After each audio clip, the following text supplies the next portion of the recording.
Assalamualaikum warahmatullahi wabarakatuh. Selamat pagi anak cerdas, unggul, dan berkarakter. Berjumpa kembali dengan Ibu Deviana dalam pembelajaran Bahasa Indonesia. Kali ini kita akan belajar materi Bahasa Indonesia Kurikulum Merdeka kelas 10 semester 2. Puisi, stimulus asah dan uji kelembutan hati.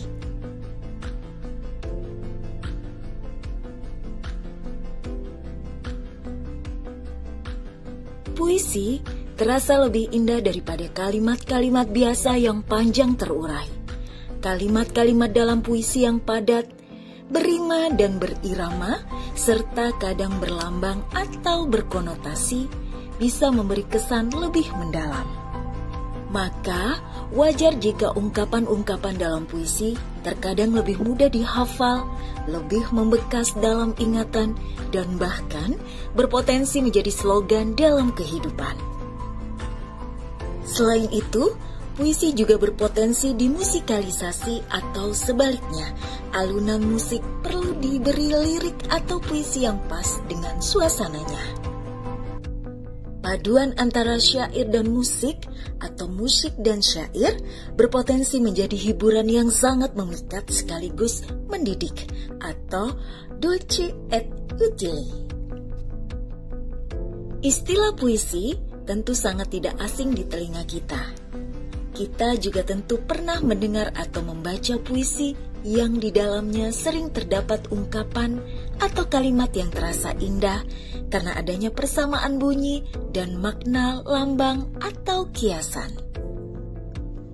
Ungkapan atau kalimat demikian kadang terasa sangat membekas dalam jiwa. Ungkapan atau kalimat tersebut menunjukkan ketajaman dan kelembutan hati pembuatnya. Dan kemampuan kalian memahami dan menikmati ungkapan atau kalimat puitis menunjukkan kecerdasan, ketajaman, dan kelembutan hati kalian. Lantas, apa itu puisi dan bagaimana kalian bisa memahami atau membuatnya? Ikuti penjelasan dari pembelajaran berikut ini.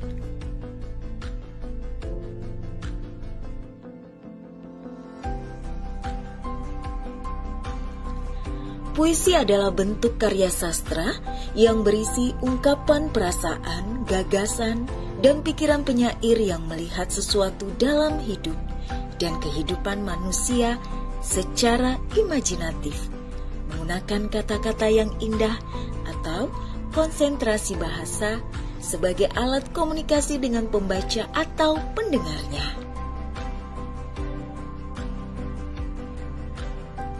Berdasarkan intuisinya, penyair mengungkapkan hal yang berbobot atau bermakna atau berguna tentang rasa ketuhanan, ketidakadilan, kesewenang-wenangan, kesedihan, kesepian, pengorbanan, cinta atau kasih sayang kekasih, kemunafikan, kasih sayang ibu, tugas berat ayah, dan sebagainya, dengan teknik figuratif untuk menciptakan suasana-suasana yang mampu menggugah imajinasi, perasaan, dan keindahan bagi pembaca atau pendengarnya. Isi puisi dikemas dengan bahasa yang indah, padat atau konsentrasi, dan konotatif sehingga berbeda dengan bahasa sehari-hari, dan bahasa prosa atau drama yang terurai atau terpapar dengan makna yang lebih denotatif.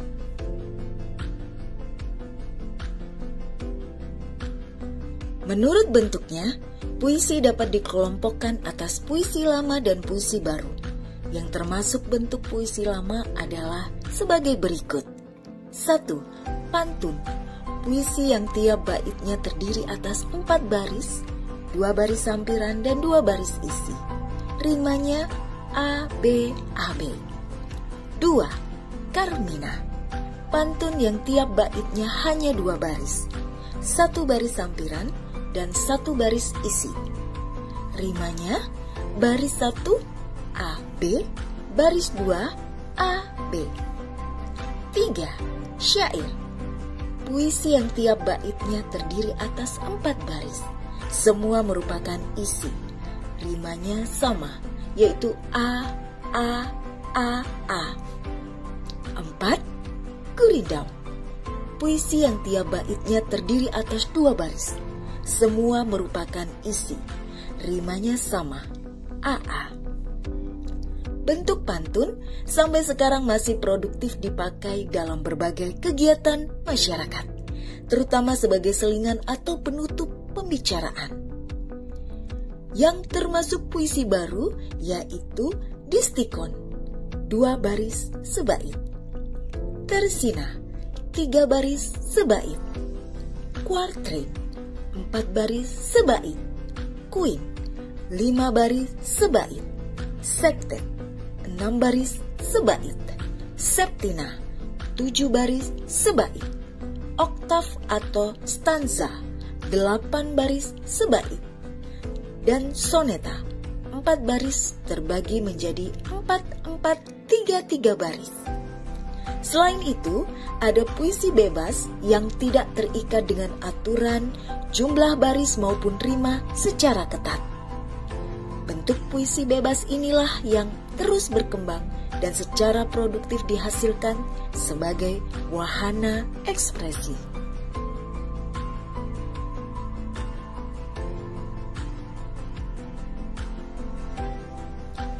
Ciri yang menonjol pada teks puisi adalah menggunakan bait-bait atau tipografi dalam bahasa yang padat, menggunakan bahasa lambang atau simbol, kiasan atau konotasi, bahasa yang mempertimbangkan rima, irama, majas, sehingga menimbulkan imaji atau daya bayang untuk menyampaikan gagasan atau ide penyairnya.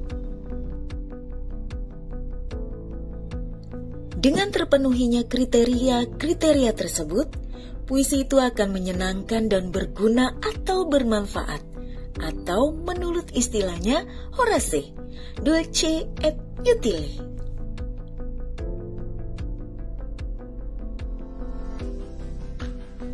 Hal itu berbeda dengan prosa dan drama. Prosa menggunakan kalimat-kalimat terurai dalam satuan-satuan alinea atau paragraf, dan menggunakan bahasa percakapan. Dengan demikian, ketika menggunakan majas, prosa tetap menggunakan bahasa terurai atau bahasa percakapan. Di dalam drama, penulis drama menggunakan bahasa dialog atau bahasa percakapan yang terurai, termasuk dalam menyampaikan petunjuk bermain. Penggunaan majas juga dikemas dalam bahasa dialog atau bahasa percakapan yang terurai. Berikut akan Ibu tampilkan contoh dari Carmina, pantun, syair, puisi bebas, prosa, drama. Silakan kalian perhatikan dengan seksama contoh masing-masing.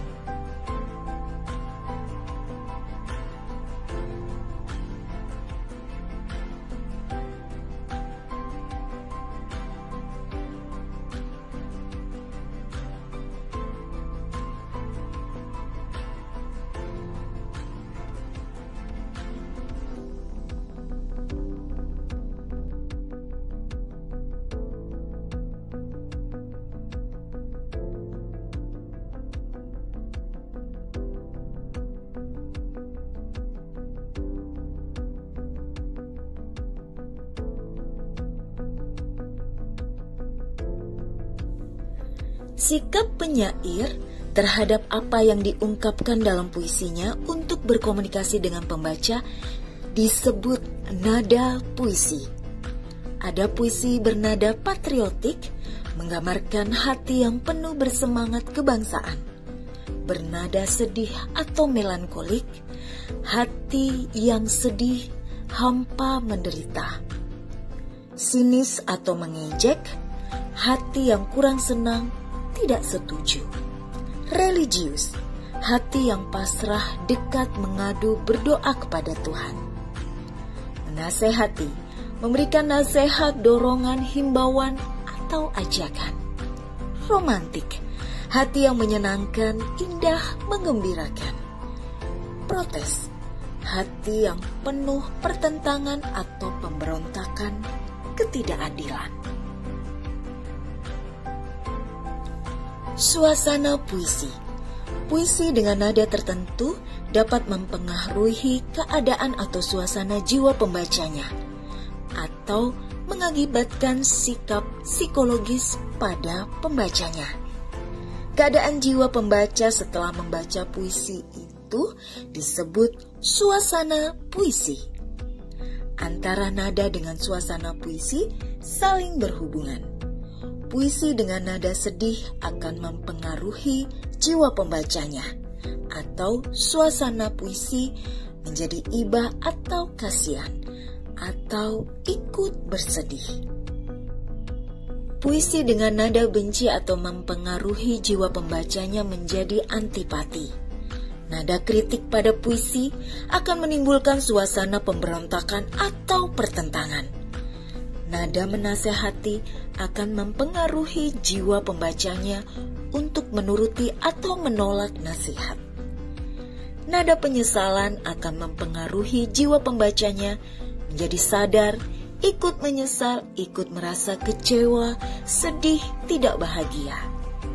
Berikut adalah contoh puisi menyesal karya Ali Hazmi. Silakan dibaca dengan seksama.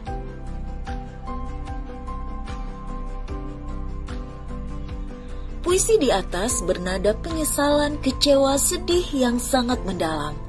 Hal itu terlihat pada bait pertama, kedua, dan ketiga. Pada bait keempat, puisi bernada tegas dalam menasehati atau memerintah. Dari puisi menyesal tersebut akan mempengaruhi jiwa pembacanya atau suasana puisi menjadi ikut kecewa, sedih, menyesal. Akan tetapi juga siap sedia mengikuti atau memperhatikan nasihat agar para pemuda untuk atur barisan di pagi hari menuju arah padang bakti. Para pemuda untuk menata masa mudanya sebaik-baiknya sebagai bekal mengabdikan diri kepada negara. Tema puisi. Puisi mengungkapkan ide atau gagasan pokok yang disebut tema. Nada puisi dengan tema puisi memiliki hubungan yang erat. Jika nada puisi religius, tema puisi juga religius. Nada puisi romantis, tema puisi adalah romantis atau cinta. Gagasan pokok itu mendesak dalam jiwa penyair untuk segera diungkapkan dalam puisinya dengan kata-kata yang dipilih secara tepat. Kata yang dipilih dapat mengesankan arti yang dalam, yang dapat mengugah perasaan indah dan memperkaya batin. Pilihan kata-kata untuk judul puisi dan rangkaian kata untuk mengungkap perasaan penyair itulah yang dapat kita gunakan untuk menentukan tema puisi. Jika desakan yang kuat itu berupa hubungan yang erat antara penyair dengan Tuhan, kata-kata yang dipilih menunjukkan adanya Tuhan, kau, engkau, kamu, mu. Dengan K, E, dan M menggunakan huruf kapital.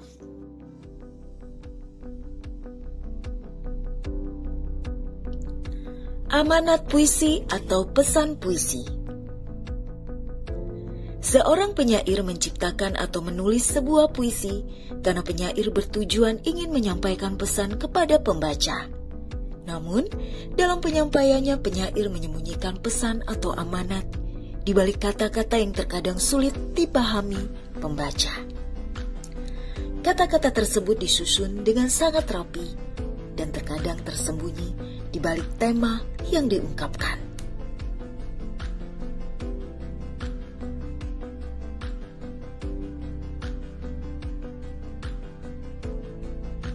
Pada puisi menyesal, Ali Hazmi ingin menyampaikan pesan atau amanat, manfaatkan masa muda sebaik-baiknya, agar tidak menyesal pada hari tua. Karena penyesalan pada hari tua tidak berguna.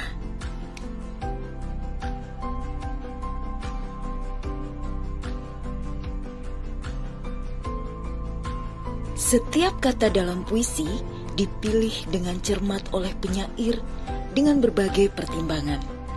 Hal tersebut bertujuan memunculkan makna dan efek tertentu. Untuk itu, penyair sering menggunakan kata lambang atau simbol, kata konotasi, pengimajian, majas atau gaya bahasa, dan rima untuk mendukung makna puisi yang ingin disampaikannya. Berikut penjelasan mengenai hal tersebut. 1. Kata lambang atau simbol dan konotasi. Lambang atau simbol merupakan suatu kata, kalimat yang digunakan pada puisi untuk mengungkapkan makna tertentu atau makna lain yang ada dalam kehidupan. Selain itu, simbol akan menunjukkan keterkaitan antara simbol itu sendiri dengan keadaan lain yang sejenis. Lambang dalam puisi ada beberapa jenis, yaitu 1. Lambang benda. Perhatikan contoh berikut ini. Kata angin merupakan lambang kesempatan. Frasa matahari pagi, padang hijau merupakan lambang waktu atau kesempatan yang luas. 2. Lambang warna. Perhatikan contoh berikut ini. Warna senja belum kemerah-merahan merupakan lambang masih muda atau belum menjadi tua. 3. Lambang bunyi. Perhatikan contoh berikut ini. Larik puisi di atas merupakan simbol atau lambang keriangan atau kegembiraan. 4. Lambang suasana menggambarkan suatu peristiwa dengan benda atau hal lain. Perhatikan contoh berikut ini. Larik puisi di atas melambangkan suasana lengang di sebuah sal di rumah sakit dan suasana ketegangan atau ketakutan para pasien akan datangnya maut atau kematian.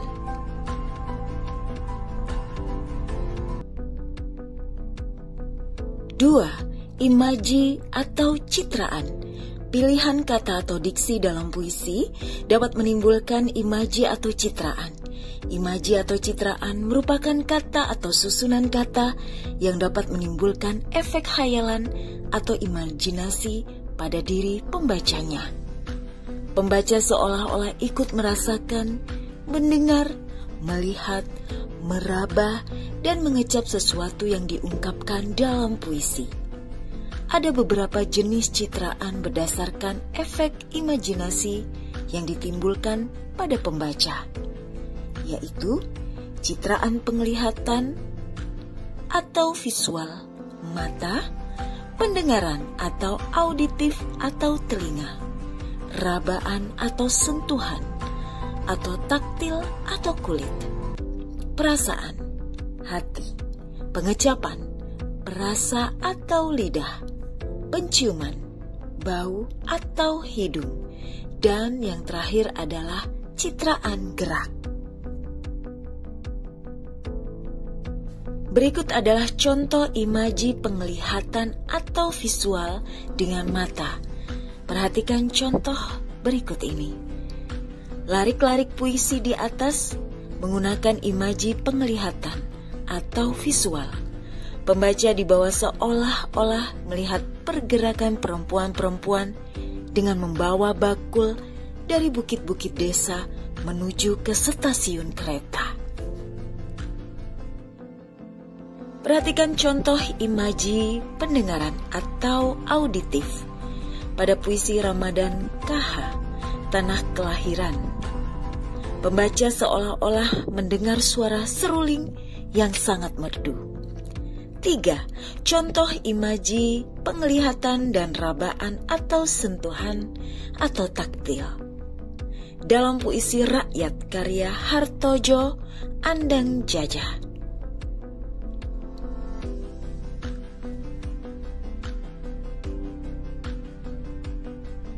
Contoh imaji perasaan duka atau derita dalam puisi Tanah Kelahiran karya Ramadan KH. contoh imaji, pengecapan atau perasa atau lidah dalam puisi kepada peminta-minta karya Chairil Anwar. Selanjutnya contoh imaji penciuman atau bau atau hidung dalam puisi Lereng Senja karya Harijati S. Hartowarjoyo. Dan yang terakhir contoh imaji gerak dalam puisi Tanah Kelahiran karya Ramadan KH. Majas atau bahasa figuratif atau gaya bahasa adalah susunan bahasa yang bermakna kias atau lambang untuk menyatakan sesuatu dengan jalan menyamakan dengan sesuatu yang lain. Gaya bahasa menjadikan puisi mempunyai efek keindahan bunyi dan kaya akan makna. Beberapa macam gaya bahasa yang dapat digunakan penyair dalam puisinya adalah sebagai berikut. 1. Personifikasi, yaitu menggambarkan benda mati atau keadaan alam dengan sifat manusia atau person. Bisa berkata, melihat, mendengar, bergerak, berlari, merasakan, menangis, dan sebagainya. Perhatikan contoh berikut ini.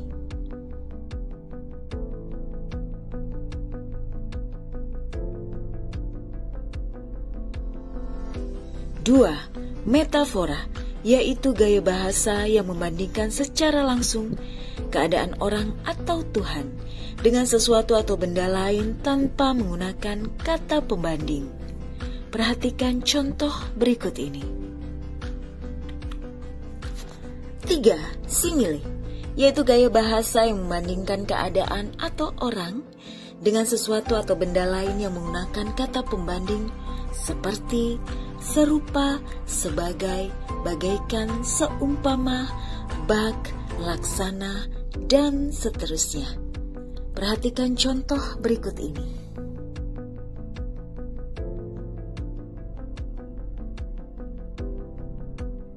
4. Hiperbola, yaitu gaya bahasa yang mengungkapkan sesuatu secara berlebih-lebihan atau dibesar-besarkan. Perhatikan contoh berikut ini. 5. Majas litotes, yaitu gaya bahasa yang mengungkapkan sesuatu dengan cara diperkecil untuk menyatakan kerendahan hati, atau kebalikan dari hiperbola. Perhatikan contoh berikut ini.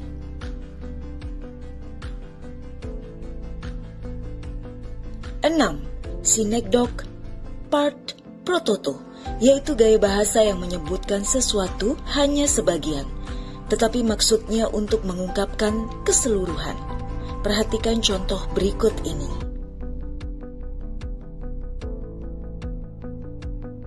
7. Synecdoche totem propart, yaitu gaya bahasa yang menyebutkan sesuatu secara keseluruhan, tetapi maksudnya untuk mengungkapkan sebagian saja.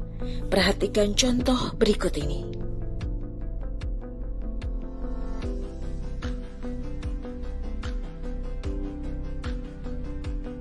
Majas ironi, yaitu gaya bahasa yang mengungkapkan sesuatu melalui kata-kata yang berlawanan dengan maksud untuk menyindir atau mengkritik. Misalnya seperti contoh berikut ini.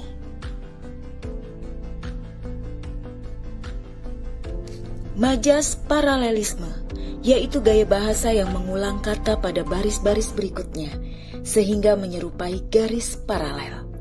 Misalnya contoh seperti berikut ini.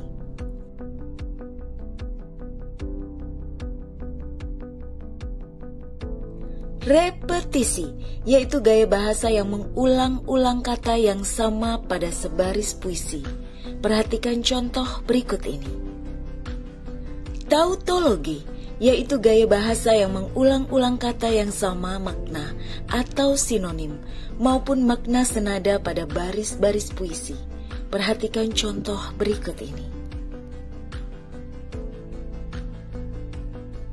Unsur pembangun puisi selanjutnya adalah rima.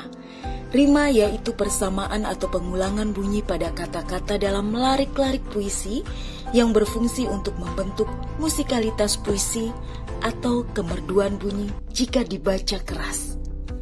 Rima terbentuk oleh persamaan bunyi konsonan dan vokal, bunyi suku kata atau sebagian suku kata, bunyi akhir baris puisi dalam sebait secara vertikal maupun secara horizontal.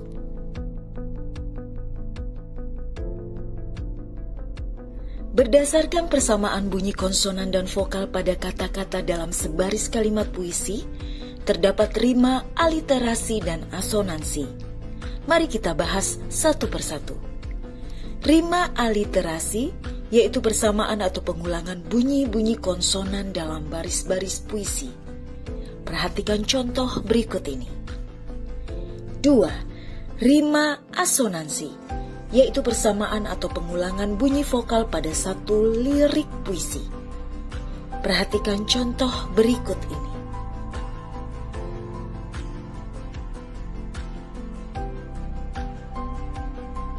Mengenal teknik-teknik dalam pembacaan puisi. Membacakan puisi hakikatnya adalah membaca ekspresif, penuh dengan penghayatan. Sebelum membaca puisi, kalian perlu mengetahui beberapa prinsip yang harus diperhatikan pada saat kalian membaca puisi dengan keras, agar pembacaan puisi kalian menarik atau memikat bagi penonton atau pendengar. Hal-hal yang perlu diperhatikan dalam membaca puisi. Prinsip yang harus kalian perhatikan dalam membaca puisi di hadapan penonton adalah volume suara atau vokal, artikulasi suara, intonasi, tempo, gerak tubuh, mimik, pandangan mata, dan penghayatan. 1. Volume suara ialah derajat keras lirihnya suara. 2. Artikulasi ialah kejelasan pengucapan kata. 3. Intonasi atau lagu kalimat yang meliputi jeda, nada, tekanan, dan regangan. 4. Tempo ialah cepat lambatnya pengucapan kalimat atau pembacaan puisi. 5. Gerak tubuh atau gestur ialah gerak tubuh yang meliputi gerakan kaki, tangan, badan, kepala sesuai isi puisi yang dibaca. 6. Mimik atau ekspresi ialah perubahan wajah sesuai dengan karakteristik dan nada puisi. Misalnya, sedih, semangat, atau gembira. 7. Pandangan mata ialah arah mata memandang ke segala penjuru tempat penonton berada. 8. Penghayatan ialah pemahaman isi puisi secara penuh. Bisa ikut sedih atau menangis, ikut semangat, atau ikut husuk.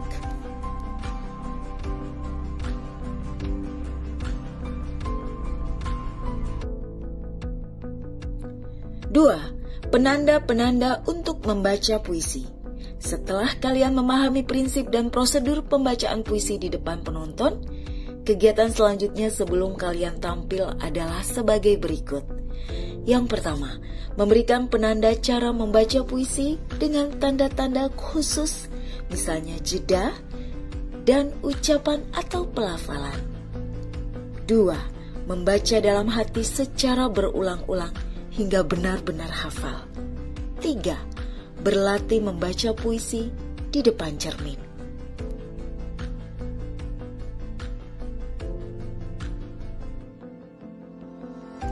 Pembacaan puisi. Membacakan suatu puisi di hadapan pendengar atau audiens dilihat dari pembacanya. Bisa dilakukan secara solo, duet, dan kor. Membacakan puisi secara solo artinya pembacaan puisi oleh satu orang atau sendiri. Pembacaan puisi secara duet artinya dilakukan oleh dua orang. Dan pembacaan secara kor artinya oleh banyak orang. Membacakan puisi secara duet atau dua orang dapat dilakukan secara bergantian dan dapat juga pada bagian-bagian tertentu dua orang membaca secara bersama-sama. Pembacaan puisi juga dapat dilakukan secara kor atau banyak orang. Pembacaannya dilakukan secara berkelompok. Dapat juga melibatkan penonton. Untuk itu, perlu dipilih puisi yang cocok. Puisi yang banyak memiliki paralelisme, repetisi, tautologi, dan bunyi vokal yang dominan. Cocok untuk dibacakan secara kor.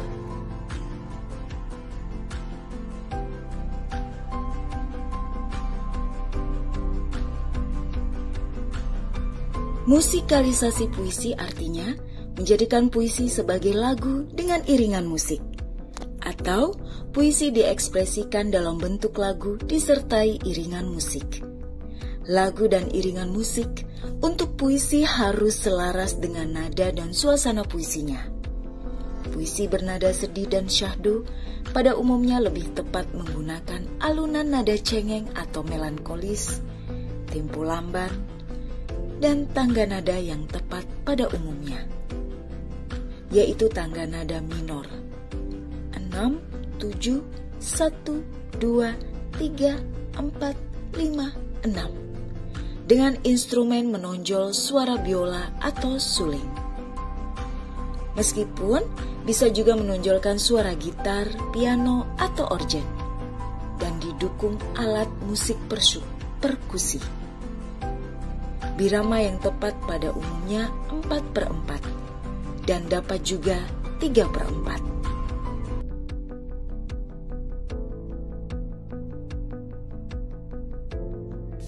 Menulis puisi memerlukan perenungan terhadap objek yang akan ditulis dengan bahasa yang padat, konotatif atau kias, simbolis, dan yang tidak boleh ditinggalkan adalah adanya bobot atau makna yang bermanfaat bagi kehidupan. Objek yang akan ditulis adalah sumber ide. Sumber ide untuk menulis puisi beragam bentuknya. Ada dari pengalaman pribadi, yaitu apa yang dirasakan, dipikirkan, dialami sendiri. Misalnya, pengalaman ketika akan memakan jambu. Tiba-tiba dalam jambu ada ulat. Muncullah perasaan marah dan segera akan membuangnya atau membunuhnya. Kemudian kita merenungkan mengapa harus marah dan membuang atau membunuhnya. Bukankah ulat itu juga ingin makan jambu, sama seperti kita? Selanjutnya, kita berpikir jauh apakah akibat dari tindakan yang kita lakukan itu. Apakah hanya menguntungkan diri sendiri atau dapat merugikan pihak lain? Dengan renungan yang mendalam terhadap pengalaman sederhana itu, bisa lahir puisi berbobot seperti berikut ini.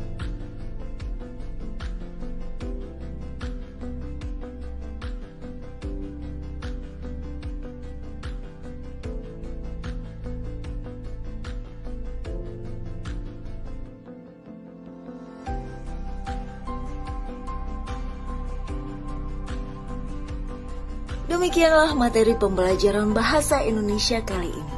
Sampai berjumpa di pembelajaran bahasa Indonesia lainnya. Tetap rajin belajar dan tetap semangat menggapai mimpi. Ibu Deviana pamit. Wassalamualaikum warahmatullahi wabarakatuh.